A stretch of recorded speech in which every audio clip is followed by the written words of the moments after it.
You have nice big brown holes, and so long as they're washed, I'm going to explore them and see if there's corn. Skip it up and that up!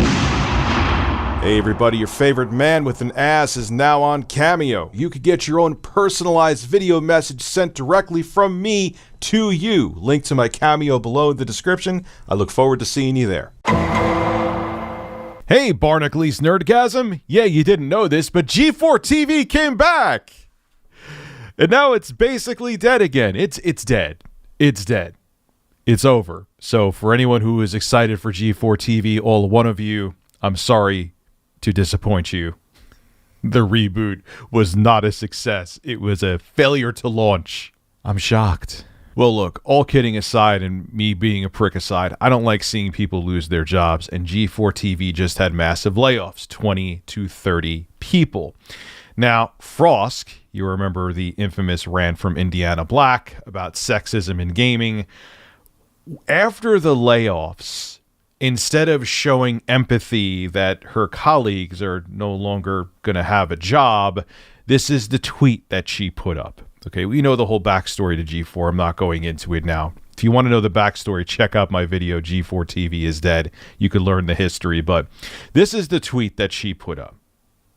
She was a host on G4.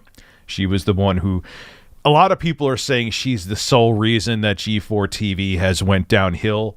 I don't agree with that. I think the content was very meh, milquetoast, mediocre, vanilla. It was competent editing. It was fine, but it didn't offer anything from the other 8 billion YouTubers who were doing reviews, who were actually being creative.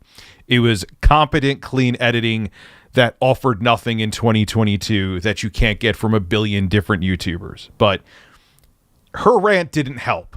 But if the company had good content, if the rebooted G4 had good content, like I've said, her rant would have been like a fart in the wind. There would have been drama. People would have gotten over it, and they would have continued to watch G4. That's generally what I see. But the content wasn't there to back it up. But nonetheless, her "let's play games, yo, I survived" it wasn't even just tone deaf. It was cold. She showed no sympathy until she got laid off. Then all of a sudden, I wish my colleagues the best. This is the next tweet from Frosk after she was canned. "Thank you so much to G4 and the talented X-Play and esports departments. Loved working with you guys. Gonna especially miss Gex." Now all of a sudden, you're being sweetie sweet because you got canned too. Oh, that's wonderful. Well, the layoffs are continuing. One of them is confirmed. One of them is alleged. I want to make sure that's abundantly clear because if it ends up being inaccurate, I don't want to make it like what I put out there is Bible. So here we go. 2 major hosts, one allegedly, one definitely got laid off from G4. The writing is on the wall. I told you when I made the video, everyone's like, "Oh, Rich, you're premature saying G4 TV is dead." No, it's dead. Even if the one person who I haven't confirmed yet is not laid off, they can't hold up the whole company. Anyway, this actually comes from an older article talking about Frosk being laid off, but then they had some updates. And you know who else got laid off? G4 TVs. He was on the old school G4 TV Attack of the Show, Kevin Pereira. And he got a send-off. Here it is in a video. Even though you'll be back and you'll have your name on security clearance, can we get one more can-style standing O for Kevin?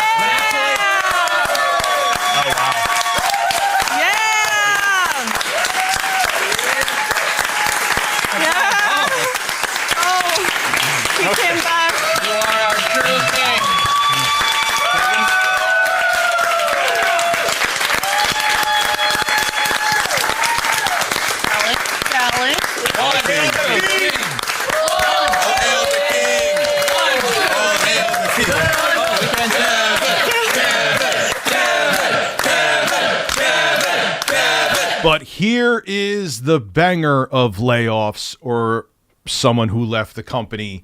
Now, this is alleged, okay? It is not confirmed yet. I just need to make that abundantly clear. This comes from YouTuber Vito, also known as Italian Pepsi Man. And he said, allegedly, this is all take it as a rumor right now.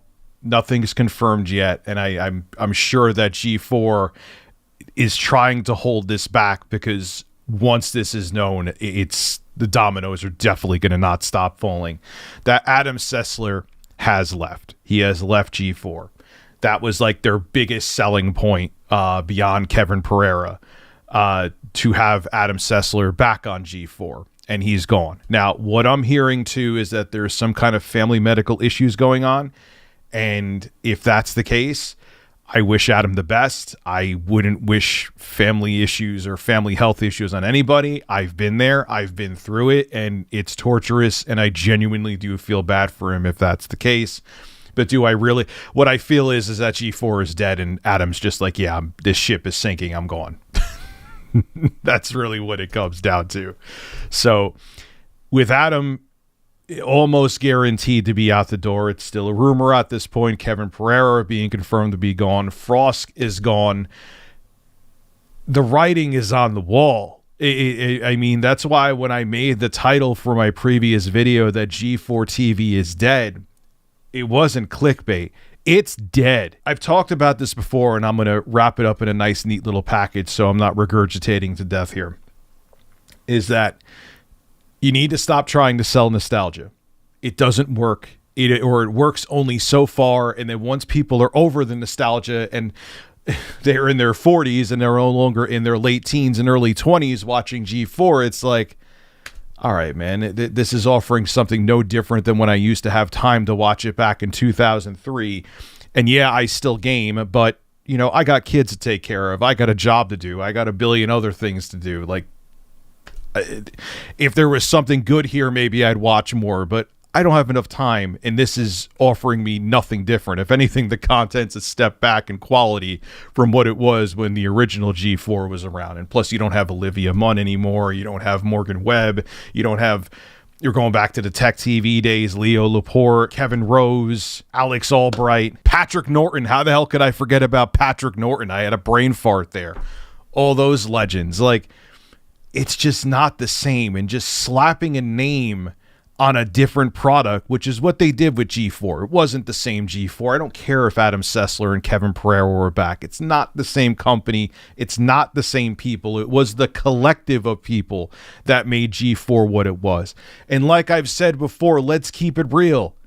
And if G4 never shut down their doors and it was still around in 2022, do you honestly think they could compete with all the user-generated content and streaming content out there?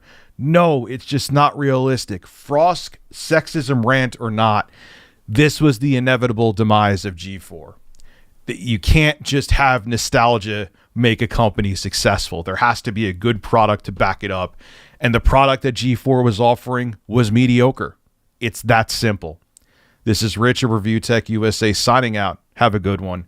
And I genuinely mean this for everyone laid off from G4. I wish you nothing but the best and successful and bright futures. Have a good one.